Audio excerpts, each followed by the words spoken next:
Hello, everyone. Welcome to P&P Live. My name is Hannah Manwiller. I'm a bookseller at Politics and Prose. Thank you all for joining us today in this new format. Today, we're going to have Hannah Salyer, who is the author and illustrator of a new picture book, Packs, Strength in Numbers.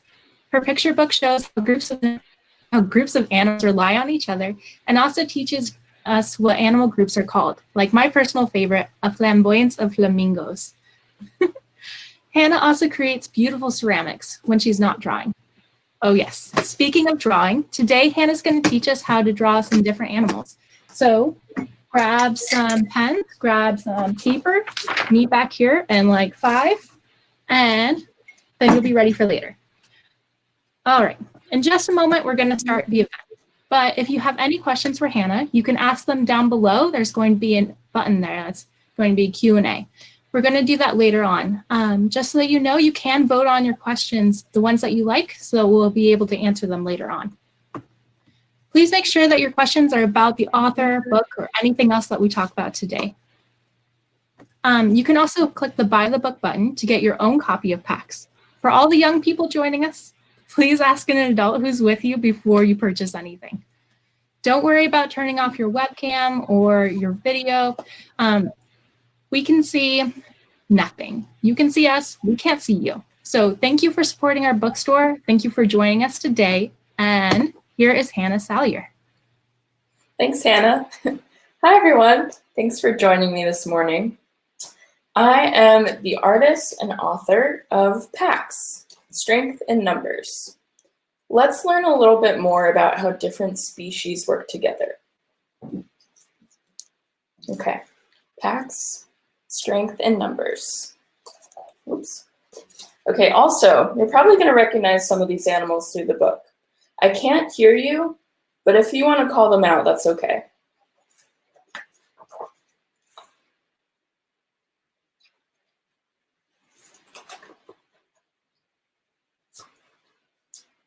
Packs,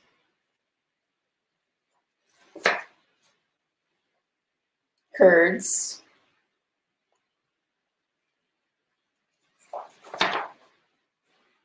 huddles,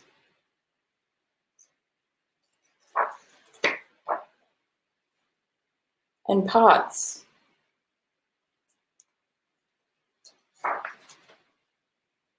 Together, we are better.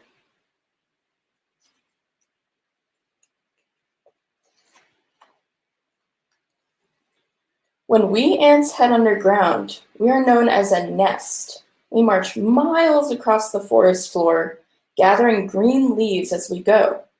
Once we return to our colony, we store the leaves in our cellar to help grow food that we eat later. Together, we harvest. In billows, we bats take to the skies, forming a cloud. Flitting and flapping, yipping and yapping, we form strong bonds with our family. We love to gab, but all that yammer is not just chatter, it's echolocation, a series of high-pitched calls we use to detect our prey and our surroundings. Together, we speak. They're not using their eyes, they're using their voices. We lions live in a pride, and proud we are. Our strong bonds come from our keeping close. We use purrs, licks, and nuzzles to express our feelings and relate to one another. Together, we nurture.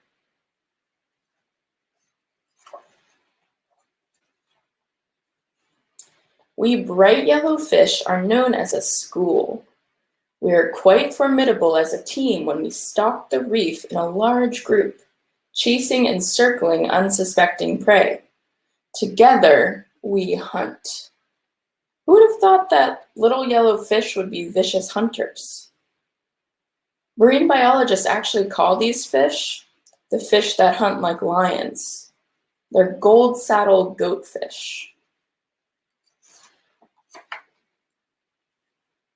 We are wildebeest, also known as news, and our herd is called an implausibility. often 1 million strong. We are the largest species of antelope to roam the Serengeti. Every year, we migrate and cover lots of ground. We follow the rain and use our numbers as a shield to keep predators at bay. Together, we travel. I know you know what these are. In flight, we bees are called a swarm. While some of us zip and buzz from blossom to blossom, others stay home to care for the young. We pollinate flowers, tend to the hive, and make delicious honey. Together, we work.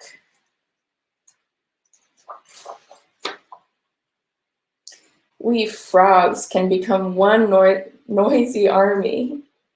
When the winter ice melts away, we put on a grand performance to find the perfect partners. You can hear us chirp and bellow our love songs between the tall swaying grasses of marshes, ponds, and swamps. Together, we sing.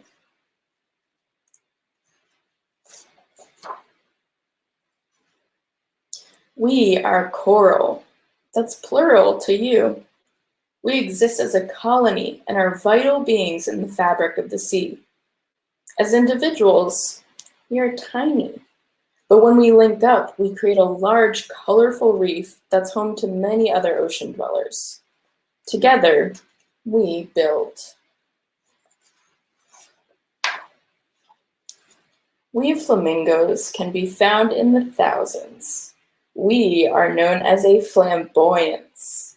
We do everything together: feed, flock, sleep, and grow. When it's time to find our mates, we frolic in a fabulous foxtrot. Together, we dance. You can look up really great videos of flamingos dancing. Many mongooses make a mob, but don't let our sweet looks fool you. We are sneaky and tough. At sundown, we gather into a protective cluster, and with our sleek tails woven tight, our eldest family members keep an eye out for danger. Together, we sleep.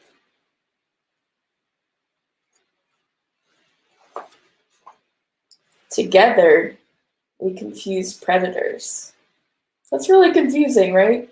It's hard to tell who stops where and who starts where. If I were a lion, I would be very confused.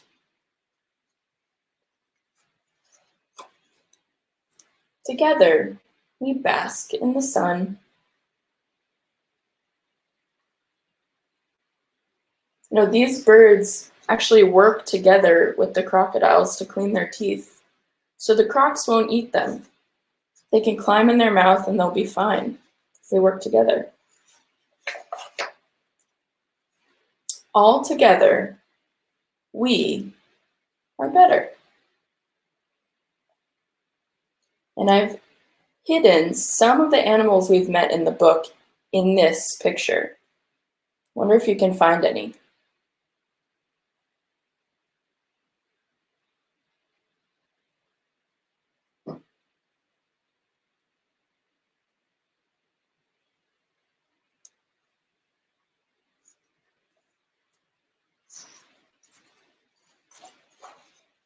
And in the back, we can identify all the species we met in this book.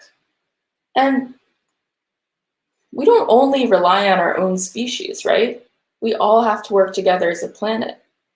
So many other species help us thrive and live, and we gotta help them too.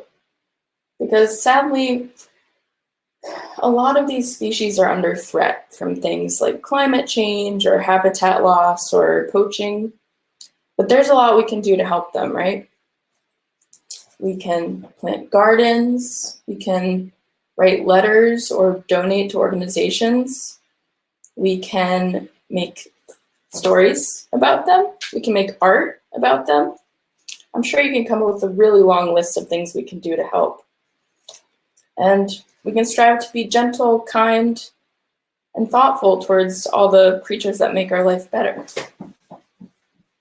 Okay, I'm going to give you a sneak peek into how the art for packs was made. I'm going to share my screen and show you a little bit about my process.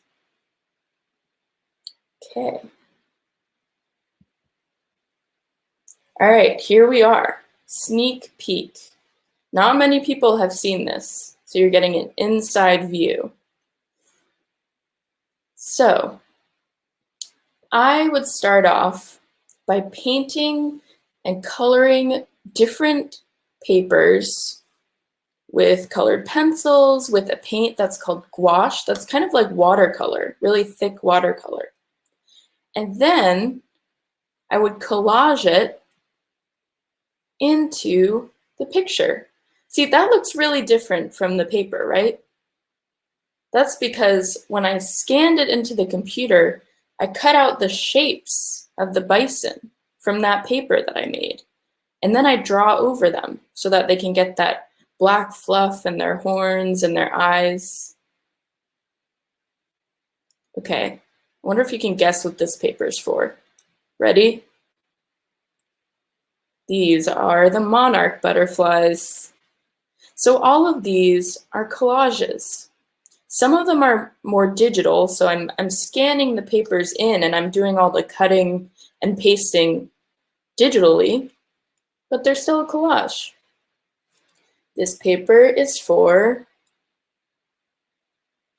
the wolves. Let's see. Ah, yes, this paper. This paper ends up looking really different once I'm through with it. The crocs. Isn't that crazy? It looks so different. That's because I'm drawing over the texture. Ah, yes. And then we have this black paper with these pencils. And this becomes the bats. And you can try doing this at home. Painting or coloring a sheet of paper with crayon or paint or markers or pencil, and then cutting it up and pasting it onto another paper. You get some really interesting results. These were some test drawings for the frog. Okay, now I'm going to give you a breakdown of how I put these pieces together in the computer. All right, we start with the sketch, right? Black and white pencil. Then we get the watercolor paper and we start to build it up. We start putting layers on. Now watch, flamingos are going to appear. Maybe not quite 1,000, but still a lot of them. And that's all it takes. I'm making it look really easy and quick here, but it actually took a very long time to make these. These are the lions. Okay, let's see how they're made. Sketch first. Then I made this really nice sandy texture. I wanted a sandy color and a sandy texture to use for the lions, because that's a lot of where they live kind of has this sandy dirt. It's drier. Okay, building them up. See how I'm putting the shadows behind the paper? And I'm sketching their details on. And there we go. That's the lions. Okay, and so that was a little sneak peek into my process. And you know, now it's made me want to draw a little bit. Do you guys want to draw? I think let's do some art. Okay, so the first animal I thought we'd draw is a zebra. But the thing is, the zebra I'm going to draw is only going to be using stripes, so no line. And for my zebra, you can use any color because it's your zebra. So make a magical rainbow zebra if you want to, or a green one or pink one. I'm going to use blue. Remember the ones in the book that I made, they've kind of got these different blues. I'm going to use a dark blue for mine. Okay, so we're going to start with a stripe, kind of a thicker thicker line. Okay. There we go. There's our first stripe. And we're just going to keep going. We're going to stack these stripes next to each other.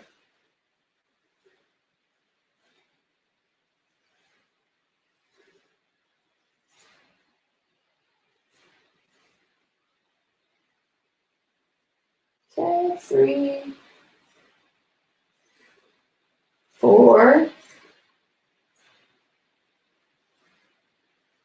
5. Okay, that's a zebra, guys. Oh, okay. All right, yeah, all right, that's not a zebra yet. Hold on, but trust me, it's going to be a zebra. Okay, let's add some going this way. And let's make them a little bit shorter as we go.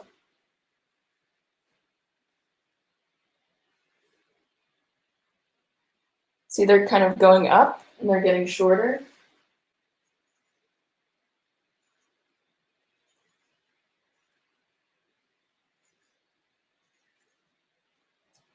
Okay, and you see something starting to happen here. We're getting a shape. Just by grouping these stripes together, we're getting a shape. Not a zebra yet, but we're getting somewhere. And what's happening, that's called negative space, because the empty space around is giving us a shape of just these stripes. So let's add another one on the end that's a little shorter, like this. And then I'm going to add one eyeball. I'm going to put it up here.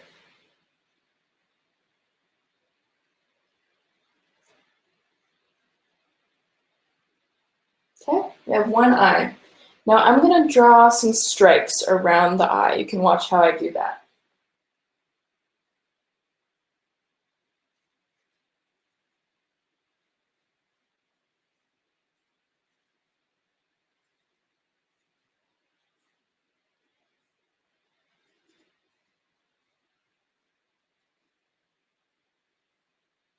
Okay, once I get to here, I think it's time to add a muzzle, a nose.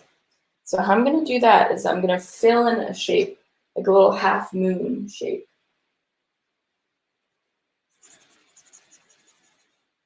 Like this. Okay, all right, we're getting somewhere, right? But what's like one of the most important things zebras have? They're living on the plains, they have to run from predators, right? So they need some legs.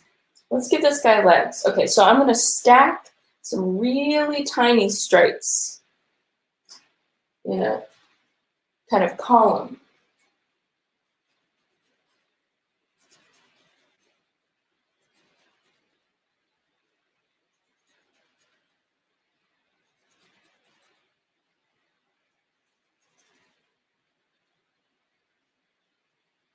Okay, 1 foot, there, right? That looks like a leg. I think we're done. Oh, okay, wait, you're right. Zebras have 4 legs. Yeah, because otherwise they can't run. Okay.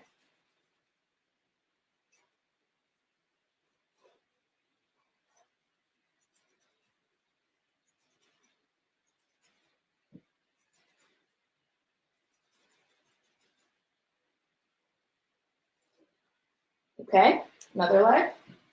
Let's do some over here.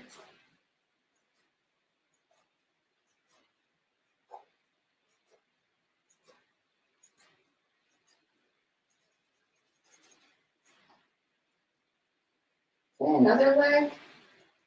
Just gonna put one more stripe here. Maybe, if you see adjustments you need to make, you can do that. However you see fit. Whatever is gonna look best to you. Okay, last leg.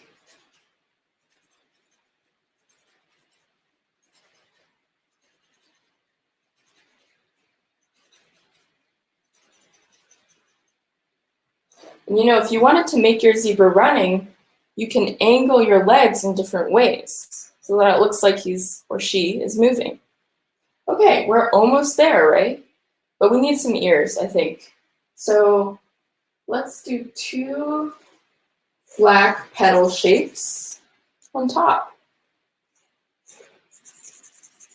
And then zebras have this really crazy spiky mohawk hair. And it's striped too. So let's do that. Stand straight up. And stripes.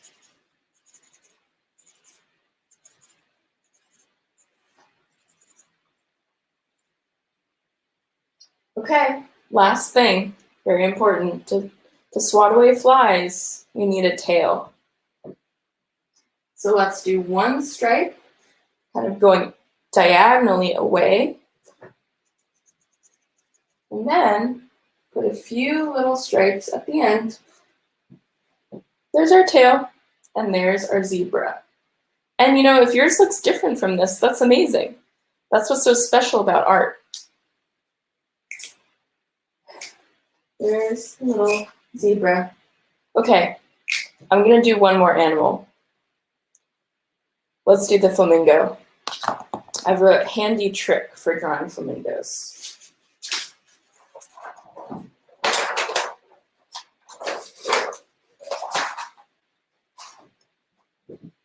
Okay, so if you don't have pink, just like the zebra, no worries. You can use pencil, you can use pen, you can use red, you can use blue. This is just going to help us get the shape down for flamingo. So I'm going to use, I do have pink, so I'm going to use pink. So when we're starting out, here's what we're going to do. We're just going to do here.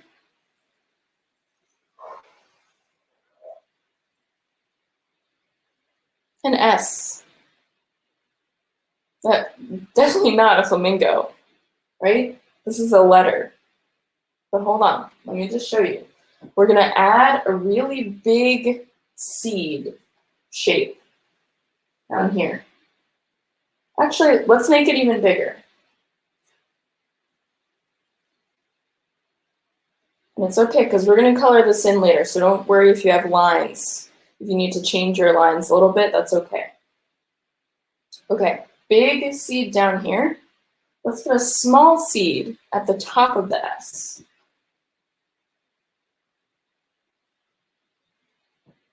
Okay, all right, here's our flamingo. Okay, all right, not a flamingo. I know, I need a little help with these things, reminding me that we're not done. Okay, this is this is the S with the seeds. So now let's make this shape a little bit thicker, because flamingos have a thin neck, but it has to be thick enough to hold their head up. So let's just add a little bit to that. Okay, now flamingos' beaks are really interesting. They're like a big hook. So I'm gonna add a big kind of hook shape to our tiny seed up here.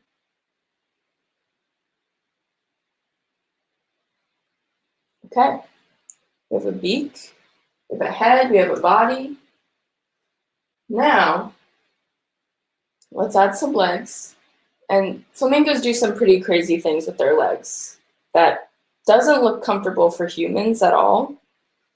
But for them, it's very comfortable, and they end up sleeping that way. So let's do 1 straight leg down, just like that. And at the bottom, they have webbed feet. So I'm gonna do 3 little lines, but I'm gonna then make lines like that and color in their feet. Okay, now for the second leg. Here's what we're gonna do. We're gonna do 1 line that's going diagonally, meeting their backside. So watch. This. It's the first part. The second part is just gonna go straight horizontally. just like that. Now let's add a foot. The foot's going to be hanging down.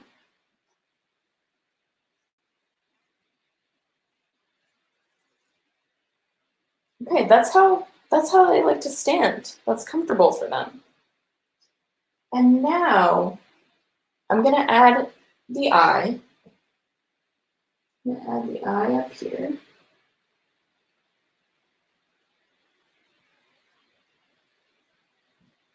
But also, for me, I want to color my guy in because I want the color, because flamingos are really bright. So for me, I'm going to color it in. If you don't have a pink marker, or if you don't have a marker you can use to fill it in, what you can do is use pen or pencil to draw feathers that are kind of like a long U shape and just make a bunch of them. Like that. Or what you can do is just do lines like this. That works too. However you think is going to be best for your flamingo. I'm going to color my guy in.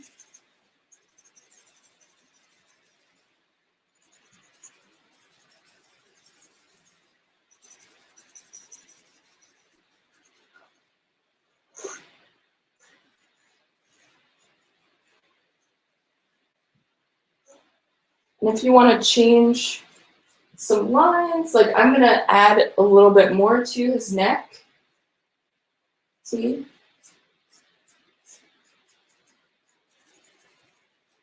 There are no mistakes in drawing. That's the beauty of drawing and painting, because you can just add more, or you can go over it, or take things away, or change them into other things.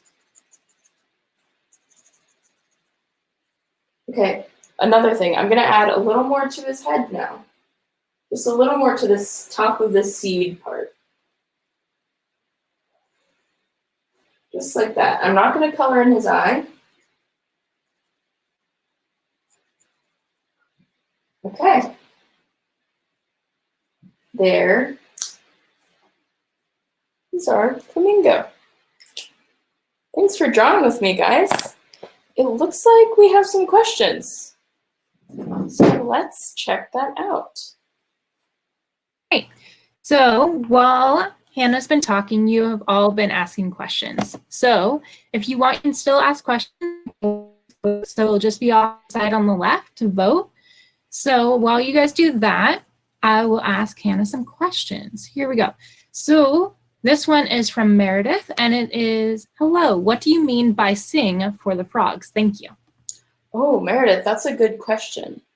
So frogs, and when you see the picture, so the picture I have in the book, they have these huge balloon kind of throats. It looks really silly, and I've gotten a lot of comments about that.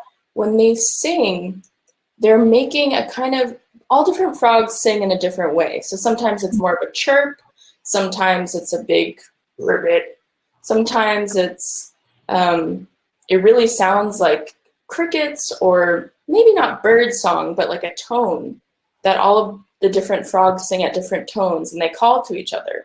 And that's how they meet up. So when you see them ballooning their throat like that, that's them singing to each other.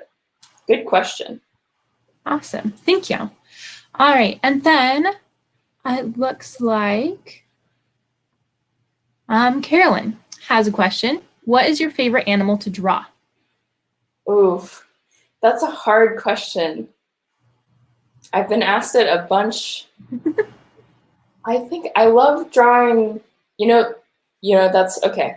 The first picture for this book was the wolves. That's what actually started the idea for this book. I love drawing big cats and big dogs, I guess. So wolves, hyenas, cheetahs, tigers. There's something really exciting about drawing those types of animals. I totally agree. They're so exciting. All right. And then it looks like Margaret has a question. How did you learn to draw, or how did you learn about all the animals in your book? Oh, that's such a good question. So the thing I started with was watching tons of nature documentaries. And I'm sure you all have watched some nature videos, right?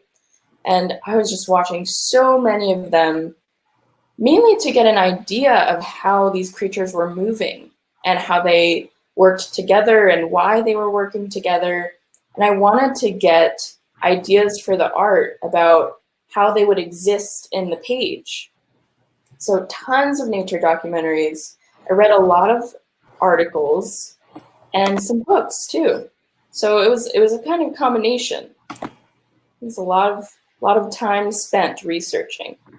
Yeah, sounds like a lot of work. All right. So it looks like Lisa has a question, and they want to know, why did you use blue instead of black for your drawings of zebras? Oh, that's a really good question. This was a book, and I've gotten a lot of questions about this, because right when we look at these pictures, a lot of them aren't super realistic, right? It doesn't look like a photo. And I wanted to do that on purpose. I wanted to add a little fun into the pictures. Not that real photos aren't fun, but I wanted to kind of add a sort of whimsical level to the drawings. And so I thought by emphasizing the different colors and making it really bright, it would show how different groups work together. And the blue was a decision because I wanted to, it's really confusing to tell the zebras apart, but the different variations of blue still highlight that they're individual creatures. So that was just what we call an artistic decision. Not super real, but there's space for imagination in books, right? Always. All right. So then Deborah has a question, and it's a little bit longer, but it's, do you cut out shapes for your collages and backgrounds and paste it on, or do you draw on the collage background using different collage paper? Did that make sense? Wow. That's a really advanced artistic question. Thank you. It truly is. And I think that's a really good question. And sometimes it's a combination.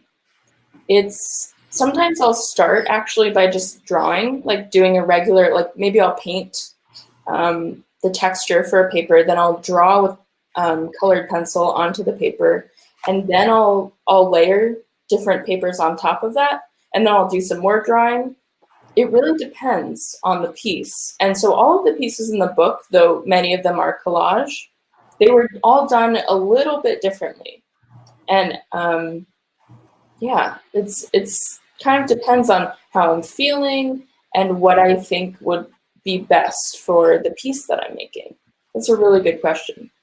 Okay. And quick follow-up on that one. Maria wanted to know, when you're doing that drawing, are you doing it by hand or are you doing all that drawing on the computer? Oh, that's a really good question. I will say it's both. Okay. I love drawing by hand. And that's kind of what I do to warm up. And sometimes that's what I'll do for a final piece. But sometimes, so another part of this book is editor. So I work with an editor. That's someone who will look at the book, look at the words, look at the pictures, and say, you know what, let's move that crocodile to the left a little bit. Let's change this word from bright to sunny. And it's really cool because I have a team who's helping me make the best book it can be. So, so it really depends. Okay. All right. It looks like we have time for like one more question, maybe two. How are we feeling on time over there? Good. Good. Okay. Yeah. Let's try to do two. Let's do a couple easier ones. We've had a couple hard ones. All right.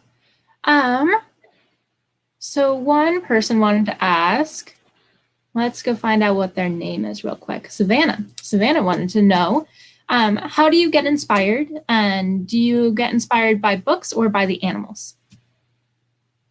How do I get inspired?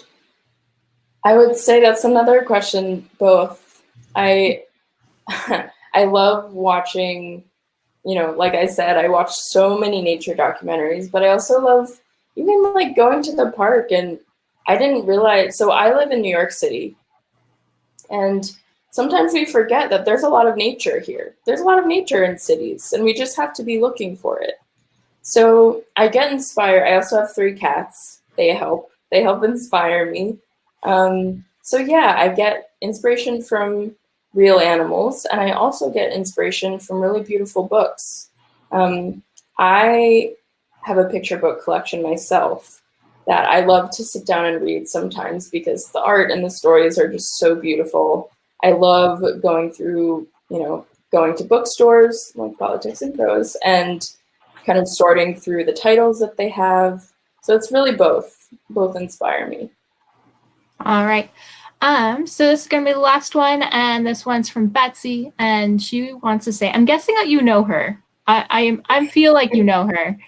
Yes. She's saying, Dear sweet Hannah, when is your next book coming out? Levi can't wait. And I think a lot of people want to know.